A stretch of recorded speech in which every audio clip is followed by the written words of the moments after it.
India के management भी हमारे साथ जुड़ चुके हैं। हम आपको बता दें कि कंपनी ने अपनी तीसरी तिमाही के नतीजे जारी किए। नतीजे मिले जुले आए हैं, आय बढ़ी है, लेकिन अगर मुनाफे की बात करेंगे तो वहां पर गिरावट इस बार देखने को मिली है। और कंपनी के मैनेजमेंट भी इस वक्त हमारे साथ मौजूद है। कंपनी के एमडी संदीप सांगवान हमारे साथ इस वक्त जुड़े हुए हैं। सर, बहुत बहुत शुक्रिया समय देने के लिए। सबसे पहले तो अब दिवाली की भी शुरुआत होने जा रही है, सेलिब्रेशंस ऑन है, उसकी भी पहले तो आपको ढेर सारी बधाई और बहुत बहुत शुक्रिया हमें समय देने के लिए। अब नतीजों पर बात करना चाहेंगे सर। इस बार के जो नतीजे हैं उसके मेन हाइलाइट्स क्या थे, उसके बारे में बताइए। और हम देख रहे हैं कि कच्चे तेल के दाम में भी जो लगातार बढ़त हो रही है, उसका कितना इम्पैक्ट पड़ा इस बार के नतीजों पर। तो सबसे पहले तो मैम नमस्कार, और आपका बहुत बहुत धन्यवाद अपने चैनल पे बुलाने के लिए। और अपने सभी दर्शकों को मैं दिवाली की शुभकामनाएं देना चाहूंगा, जैसा आपने कहा, और सबके लिए मंगलमय हो ये दिवाली। जहां तक नतीजों का सवाल है, हम काफी संतुष्ट हैं नतीजों से, बिकॉज टॉप लाइन ग्रोथ मिली है। अगर मैं सिर्फ क्वार्टर की बात करूं तो हमारी टॉप लाइन करीबन 20% से बढ़ी है। अगर मैं पिछले क्वार्टर से देखूं तो मुनाफा 30% बढ़ा है। सिर्फ इस क्वार्टर में अगर पिछले साल के थर्ड क्वार्टर से कंपेयर करता हूं तो हाँ, 10% कम मुनाफा है। बट उसकी वजह मैं आपको बता दूं कि जो थर्ड क्वार्टर था उसमें रॉ मटेरियल कॉस्ट बहुत ज्यादा थी। It was a very inflationary environment, और हमने काफी प्राइसिंग एक्शंस लिए। उनका लैग इफेक्ट भी है कि उसका पूरा इम्पैक्ट अभी दिख नहीं रहा है। तो हम काफी संतुष्ट हैं क्योंकि टॉप लाइन बढ़ी है, वॉल्यूम्स बढ़े हैं, मार्केट शेयर बढ़ा है। अगर मैं 9 महीनों के नतीजे देखता हूं तो हमारी टॉप लाइन पिछले साल से करीब करीब 50% ज्यादा है, और जहां तक प्रॉफिट्स हैं वो भी, प्रॉफिट बिफोर टैक्स, वो भी 40% से ज्यादा है। और दो तीन और चीजें जो मैं अपने दर्शकों को बताना चाहूंगा कि सबसे पहले तो हम पूरे तैयार हैं इस इन्फ्लेशनरी एनवायरनमेंट से डील करने के लिए, और फ्यूचर के लिए भी अपनी कंपनी को तैयार कर रहे हैं। जैसे ईवीज पे भी काम चालू कर दिया है। आपने काफी सुना होगा कि ईवीज आएंगे, तो हम दो बड़े ओईएम्स के साथ काम कर रहे हैं हिंदुस्तान में, जो पैसेंजर कार्स बनाते हैं ईवी फ्लूइड्स पे। टू व्हीलर्स के साथ भी हमने काम करना चालू कर दिया है। और कम्युनिटी सपोर्ट पे भी हमने, जैसे जैसे अपना देश पैंडेमिक से बाहर निकल रहा है धीरे धीरे, आशा करता हूं कि ऐसा रहेगा, हमने वैक्सीनेशन सपोर्ट दिया है करीबन 75,000 डोजेस का ट्रकर्स और मैकेनिक्स भाइयों के लिए।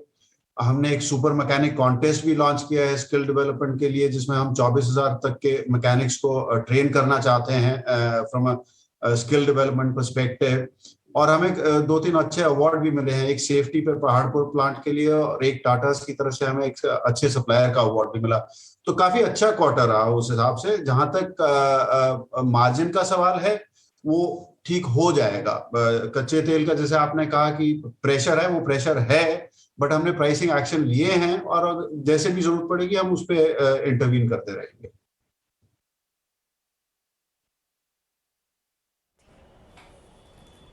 ठीक है संदीप जी, जैसा कि आपने बताया अपने जो हेडलाइन नंबर्स के बारे में आप हमें बता रहे थे, पर अब मैं आपसे जानना चाहूँगी दो चीज़ें। पहला कि जो आपने बोला कि आपका मार्केट शेयर बड़ा है, तो आगे की जो छमाही है इस साल का सेकंड हाफ, उसमें आप कितना मार्केट शेयर एम कर रहे हैं, पहला। और दूसरा, जो ईवी को लेकर आपने एक अभी हमें बताया कि आपने 2 ओईएम्स के साथ कोलैबोरेशन किया है, इसको लेकर क्या स्ट्रैटेजी रहेगी और आगे चल के रेवेन्यू में कितना बड़ा कंट्रीब्यूशन ये प्ले कर सकता है, क्योंकि हम देख रहे हैं कि ईवी काफी बड़ा बस बन चुका है अभी इंडिया में। ऐसा है कि जहां तक ईवीज है वो आएंगे, डेफिनेटली आएंगे। अगर मैं इंडिया का सिचुएशन देखता हूं तो सबसे पहले ईवीज टू व्हीलर वगैरह में आएंगे। बट उससे पहले मैं जहां तक इंडिया की बात करूं, ग्लोबली हम कैस्ट्रॉल पूरे तैयार हैं। कम से कम हम 50% जितने ओईएम्स हैं, जो ग्लोबल ओईएम्स हैं, उनके साथ ईवी फ्लूइड्स पे काम कर रहे हैं। हम उनको ऑलरेडी सप्लाई करते हैं जितने भी ईवी बन रहे हैं, चाहे वो ट्रांसमिशन फ्लूइड्स हो या ग्रीसेस हो या कूलेंट्स हो। और हिंदुस्तान में भी जैसे मैंने कहा कि हम 2 बड़े ओईएम्स के साथ काम कर रहे हैं।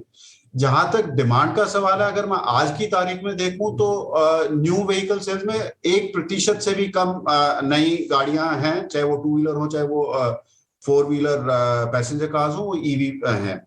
और सबसे पहले इंडिया में टू व्हीलर या थ्री व्हीलर में इलेक्ट्रिफिकेशन आएगा।